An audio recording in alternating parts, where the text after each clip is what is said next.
हे 2022 and हो गया, 2023 आ गया, बट अभी तक ये नहीं समझ में आया कि कार कौन सी लेनी है, राइट? सो आज मार्केट में जाओ तो हर कैटेगरी में ऑप्शन अवेलेबल है। इलेक्ट्रिक में ऑप्शन अवेलेबल है, सीएनजी में ऑप्शन अवेलेबल है, पेट्रोल में ऑप्शन अवेलेबल है, डीजल में भी ऑप्शन अवेलेबल है। क्या कंसिडर करें क्या ना करें समझ नहीं। वाई नहीं कर पाते? बिकॉज हमें अभी तक हमारा रनिंग पैटर्न नहीं डिसाइड कर पाए। सो आज इस वीडियो की हेल्प से सिंपली जस्ट समझते हैं कि हमें किस टाइप की कार किस पर्पज़ के लिए लेनी चाहिए। सो स्टार्ट करते हैं इस सेगमेंट का सबसे popular fuel, that is petrol version of any vehicle.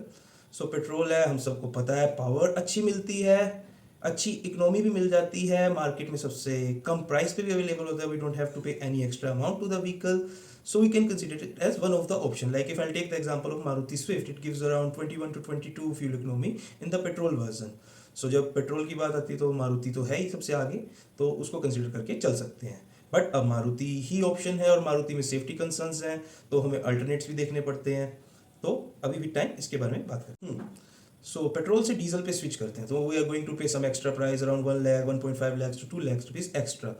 Economy में बेटर पड़ता है, नो डाउट, थोड़ा सस्ता भी आता है, 10 रुपीज़ चीपर है पेट्रोल से, तो डेफिनेटली। और एडेड एडवांटेज है कि आपको इकोनॉमी भी बेटर मिलती है, but at the same time maintenance cost आपको ज़्यादा पे करनी पड़ती है, और जो एक्स्ट्रा अमाउंट आपने पे किया है उस पर जो इंटरेस्ट लग रहा है वो भी आपको ज़्यादा पड़ रहा है, और उसके अलावा आपकी वैलिडिटी 10 साल की रह जाती है। सो मेरे हिसाब से डीजल से हमें थोड़ा दूर रहना चाहिए, और एनवायरनमेंट के लिए भी ज़्यादा अच्छा नहीं है, बिकॉज अगर आप पेट्रोल और डीजल को भी कंपेयर करें तो diesel is going to create more pollutants in the environment. And in Delhi 10 years rules, and also in everywhere diesel vehicle is for 10 years. And the other problem is for diesel vehicle, fuel high, pollutant count is very high, emissions are very high.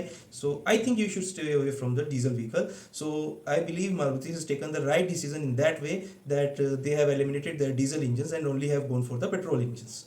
Now the C N G ने तो मतलब पिछले जितने भी सालों में popularity ली है, because of its fuel economy and everything, it is commendable. I mean cheaper पड़ती है, अगर मैं स्विफ्ट की ही बात करूँ क्लेम्ड एवरेज 32 की पड़ जाती है, which is again a very very good option. And you are going to pay 1 lakh rupees extra, but you are running the vehicle approximately half of that cost. So आपके 2 साल 3 साल में पूरे पैसे भी पूरे हो जाएंगे, और उसके बाद आप उसे पूरी तरह से एंजॉय भी कर सकेंगे, यानी कि आपको इंटरेस्ट भी ज़्यादा नहीं पड़ा, और आपको इकोनॉमी भी अच्छी मिल गई, और 3.5 रुपीज़ पर किलोमीटर पे आपका व्हीकल ड्राइव होता है, which is again the best option. As far as मेरे ओपिनियन में आपको सीएनजी की तरफ ज़रूर जाना चाहिए। थोड़ा सा कॉम्प्रोमाइज़ विद पावर मिलता है, बट आज की डेट में टेक्नोलॉजी इतनी आगे आ गई है कि जहाँ पे जैसे टाटा टियागो जैसी गाड़ी जिसमें हाई टॉक वैल्यू मिलती है, फास्ट एक्सेलरेशन मिलता है, 24 to 25 की क्लेम्ड एवरेज भी मिल जाती है on the highways, which is a very good option for the CNG.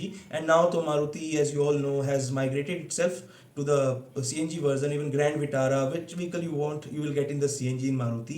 So as Maruti has taken, I think वो बेड़ा उठा लेते हैं ना कि पूरा का पूरा CNG हम ही कैप्चर करेंगे, तो मारुति ने अपने आप को उस डायरेक्शन में डाल दिया है। टाटा भी लेके आ रहा है, Tata Punch soon with double cylinders, new concept वो आएगा। सबको पता है कि CNG का मार्केट बहुत बड़ा है, they want to capture the CNG market. So CNG is a good option, and मेरी ओपिनियन में मैं CNG पे ही जाना चाहूँगा। नाउ तीसरी, तो conflict of the town, electric consider करें या नहीं करें भाई? मुझे भी लगता है यार इलेक्ट्रिक कंसीडर करना is a good option, because मेरा डेली का एक्सपेंस बहुत कम पड़ेगा, और मुझे सच बताऊं बार बार पेट्रोल के इंजेक्शंस नहीं लगेंगे, मेरे को एक ही बार में जाके बिजली का बिल भरना है, घर का आएगा, साथ में मेरा भी निकल जाएगा, मुझे वैसे भी अच्छा लगता है। बट इस ऑप्शन को साइड में भी रखूँ तो भी मुझे, जहाँ तक मुझे पता है, ईवी की एक रनिंग कॉस्ट 1.5 to 2 रुपीज़ पर किलोमीटर पड़ रही है आज की डेट में गाड़ी की। सो अगर मेरी डेली रनिंग 100 किलोमीटर्स की है पर डे, और मुझे कोई कार मिलती है जहाँ मुझे पेट्रोल में 7 रुपीज़ 8 रुपीज़ पर किलोमीटर चलानी पड़ रही है वो गाड़ी, और पेट्रोल इलेक्ट्रिक में वो मैं 2 रुपीज़ पर किलोमीटर पे चला रहा हूँ, तो every day I am saving 600 rupees, which is going to help me to save a lot of money. Like if I go consider it monthly 18,000 rupees I am going to save, and yearly you can calculate on that. So the thing is, EV becomes a good option for that person who is going to drive his vehicle at least 100 kilometers per day. But if the person is not going to drive around 20-30 kilometers per day, then I think he should stay away from EV. Why I am telling this? Because अगर आपने EV car ले लिया, आपको पता है आपकी daily running 100 kilometre नहीं है, 30-40 किलोमीटर आप चलाते हो, बाकी टाइम आपकी गाड़ी घर में खड़ी रहती है, यानी कि आपको वो मतलब आपका लोकल रनिंग पर्पस भी नहीं है। सो गाड़ी लेने का दो ही पर्पस होते हैं, अगर मुझे डेली मतलब लोकल में सेफ्टी चाहिए, मेरे को बहुत ज़्यादा ट्रैवल करना पड़ता है, और मेरे को फ्यूल इकोनॉमी इतनी पड़ती नहीं है ऑब्वियसली, नहीं तो मुझे चाहिए आउट ऑफ स्टेशन जाने के लिए कार, यार मेरे को फैमिली के साथ जाना होता है, या जब मुझे यहाँ से, जैसे मैं पुणे में रहता हूँ तो मुझे मुंबई जाना है, तो 200 किलोमीटर्स अवे है, अब मुझे 200 किलोमीटर्स अवे जाना है, और मुझे 200 किलोमीटर की रेंज के साथ कोई कार देंगे कि यहाँ से वहाँ जाने के लिए दिक्कत, तो मेरे लिए प्रॉब्लम है। I can't go in that vehicle, because वो 200 किलोमीटर की रेंज उनके हिसाब से है, बट आगे जाके अगर मैं वहाँ पर मुझे चार्ज करना है, वो मेरे टाइम में 1 घंटा एक्स्ट्रा ऐड करेगा, वो मे बी वहाँ पर चार्जिंग स्टेशन अवेलेबल है नहीं है, so lot of concerns, range anxiety, so मुझे नहीं लगता कि वहाँ पर आपको इलेक्ट्रिक वर्जन लेना भी चाहिए. So what should we do then? अगर मैं मोरल ऑफ द स्टोरी की बात करूँ, CNG is the winner because I am going to pay 70-80 और around 1 lakh rupees extra for the vehicle and I am going to get the 50% of the cost advantage against the petrol version. But diesel is the worst and electric in between petrol diesel. So electrical, I don't say it as a commute vehicle.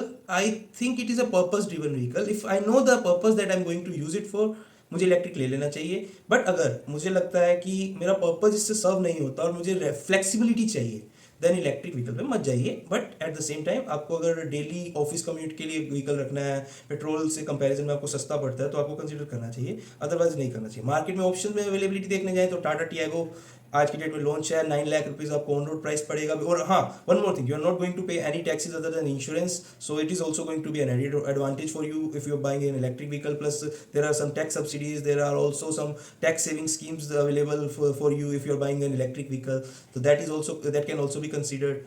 And I think you should go for the electric, but you should know the purpose of the vehicle. Two wheelers ज़्यादा कामयाब क्यों है electric में? Because two wheelers are purpose driven vehicle. They are not going to be used for the long commutes, random commutes. We know we have to go to a certain distance, we have to come back. That there the two wheelers are getting successful. But if we are buying a car, we are paying 7 to 8 times the amount of a two wheeler or an electric vehicle. So we need to know the purpose, whether I'm going to make the money out of it or not. Based on that you can decide. But option में Tata Tiago best car आज की date में. Citroen EC3 12 lakh rupees की range में 29 kilowatt hour का battery pack is also very good option. Let's see how the market accepts the Citroen EC3 and what is the future of the Tata Tiago EV beyond this, because Tata Tiago is going to be a massive car, feature loaded car obviously in the market, and I think Tata Tiago should beat Citroen EC3, but let's see what will happen when the Citroen EC3 will come into the picture. So moral of the story is, गाड़ी तो अपने को CNG लेना चाहिए, भले ही market में कुछ भी हो रहा हो. और अच्छा बूट स्पेस के साथ अगर कोई ऑप्शन निकाल दे, जैसे टाटा ने अपनी इनोवेशन दिखाई है, टाटा पंच और टाटा एल्ट्रोज में डबल सिलेंडर इंजन करके, will be more than happy to bye.